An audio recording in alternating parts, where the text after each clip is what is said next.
E justamente pela quadrilha, quando a gente ia pro tricampeonato, nós tínhamos uma fogueira gigantesca de 16 metros por 24, que abria em 4 partes. Ela era uma fogueira que ela se movimentava o tempo todo, dentro e fora da arena. E ela, quando entrava, ela abria em 4 partes, apresentava uma coisa, fechava, saia. Numa dessas, tinha os fogos lá, e ela ia pegando fogo, né? E aí, o jurado, quando ela entrou a primeira vez, o jurado deu 10, né? Quando ela ia queimando, ele riscou, rasurou e botou 9,8. E se ele não muda, a gente tinha ganho por 1/10. Como ele tirou, a gente perdeu por 1/10.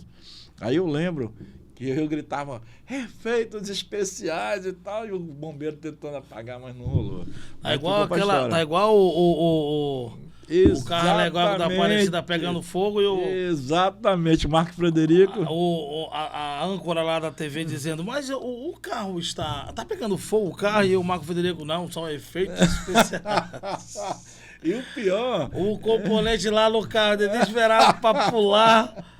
e ele, não, são efeitos especiais da Aparecida. E lá o bombeiro tentando apagar, eu falei, que efeitos especiais lindíssimos, não sei o que, mas não colou, não. O cara foi e tirou um dela. Aquela história do Paulinho Faria, né, da garça que quebrou a asa, aí o Paulinho, o índio, flechou a graça. Não pode deixar não pode perder né, tem que fazer tem que dar um jeito de resolver, não pode, não pode mostrar o erro. Nessa brincadeira aí, cara,